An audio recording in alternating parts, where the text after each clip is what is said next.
Ice cold coffee. Yummy. I'm actually one of the few people you'll meet who doesn't really mind when coffee goes cold. Because for me, it's more about the flavor and the caffeine and the sugar than the temperature, per se.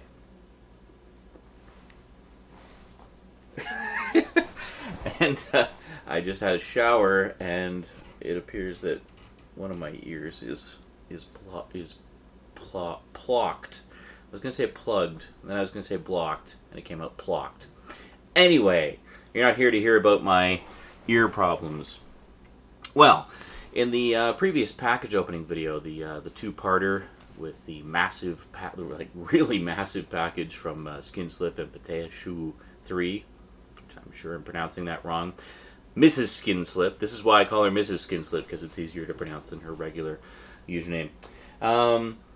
Yeah, you may recall I mentioned that we were going to take a closer look at the contents and covers and whatnot of the 3 DVDs and Blu-ray that they sent, but after Rosie had gone to bed. Well, it's a couple days later. Rosie is in bed right now, and I thought we would take this opportunity to take a closer look at those items.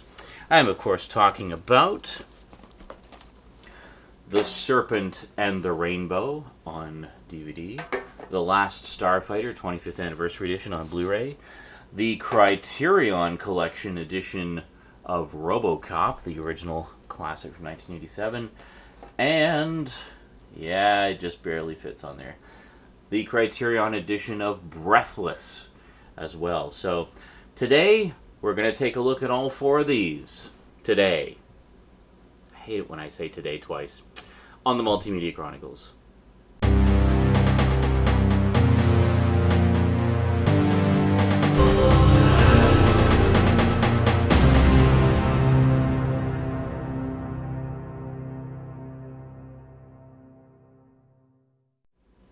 Welcome back. If you hear creaking from above us, that's just my upstairs neighbors walking around. Alrighty, well, let's save the Criterions till the end, because I know those are the ones you guys are probably really looking forward to. Let's start off with the Blu-ray.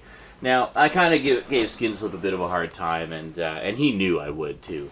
So, thanks for the DNR fest, asshole. He knows I love him. Yeah, we razz each other all the time.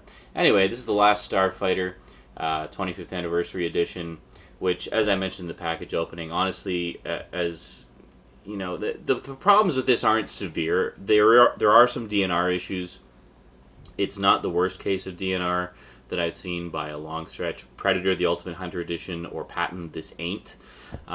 This is sort of an example of slightly overprocessed DNR. So, you know, if you're not too picky, pick it up. You know, it's The Last Starfighter. How can you go wrong? And plus the fact that it's kind of one of those niche fan groups and not really a big ticket item. I mean, this pretty much almost instantly went to the $10 bin in Walmart. I really doubt we're going to see a better transfer anytime soon, if ever. So, yeah, it's either swallow my pride and enjoy what we got, or wait what could be forever for an edition that may never appear. God damn it, I just want to see The Last Starfighter again. And it is better than the DVD, and I hate saying that, because, yeah, I mean, pretty much any Blu-ray is going to be better than the DVD, but when they fuck up the transfer, it's better, but it's not as good as it could be. That's the real complaint right there. When you see cinephiles like me complaining about the transfer on Blu-ray, it's not just that it's better than the DVD, it's that they didn't make the Blu-ray as good as they could have. That's the issue we have, if that makes sense. Okay. Because, I mean, we've seen with well-done Blu-rays the potential of the format, and there's no reason why every single classic film that is brought to Blu-ray cannot look like that. You know, there's no reason for that whatsoever. It's just they get lazy with the, you know, the more niche catalog titles, and we don't get the presentation that we should. Anyway, enough about that little diatribe. Yeah, so anyway, Last Starfighter, 25th Anniversary Edition. You can usually find it cheap, so, you know, whether you're picky or not, you're not going to be set back too much.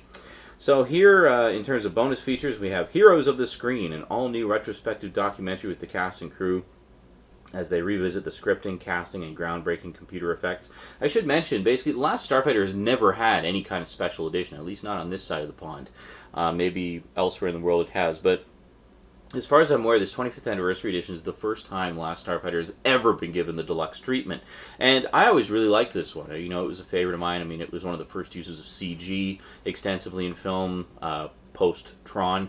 And it was also, you know, a nice little tie-in to the video game craze of the early to mid 80s. I mean, I guess this came out right before the video game crash. So it's kind of funny that they had that very notable tie-in to video games in it.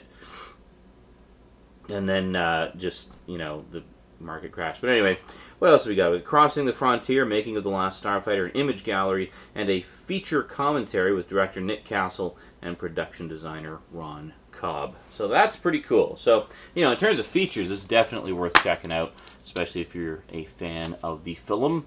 And there is the disc. And we also have the DVD edition. So if the DNR just drives you crazy, you can always downgrade to the DVD if you really want to. So, yeah. So there's really no reason for you to pick up the DVD edition of this, because the Blu-ray comes with it. So, and it's cheap. So, you know, if you're going to get The Last Starfighter on DVD, just get the frickin' Blu-ray, because, you know, then you'll have the Blu-ray when you finally do get a Blu-ray player. Just doesn't make sense. That's the whole reason they do these combo packs, is to make upgrading less painful for people. So, you know, you've got the DVD, which you can watch on your current player, and then you got the Blu-ray for later, you know. Alrighty, then we got Wes Craven's The Serpent and the Rainbow. Let me just read the back of this one to you, because chances are a lot of you probably never heard of this one. Wes Craven, People Under the Stairs, and Shocker. I like how they list those two as his big notable movies. Like, yeah, let's not mention Last House on the Left or Nightmare on Elm Street. Just saying. I'm guessing they only mentioned those because they were also from the same studio. You know, cross-promotion and all that. Directs this terrifying story of one man's nightmarish journey into the eerie and deadly world of voodoo. A Harvard anthropologist, played by Bill Pullman, is sent to Haiti to receive a strange powder that is said to have the power to bring human beings back from the dead. In his quest to find the miracle drug, my phone started ringing. I'll be back.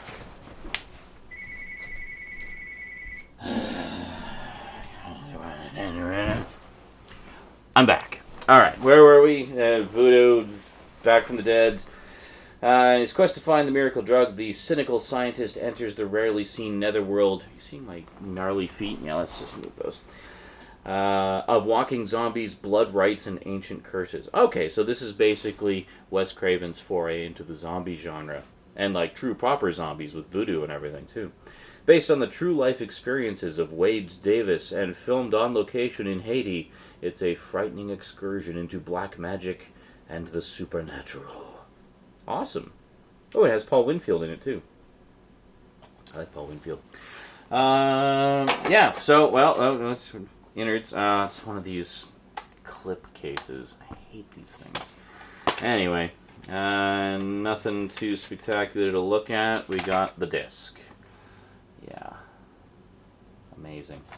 Alright, cool. Awesome. Well, as I said before, I'm definitely looking forward to checking that out again, because I have not seen it since it was new. Alrighty, so I should also mention there are no extras on here. It does appear to be a bare bones release.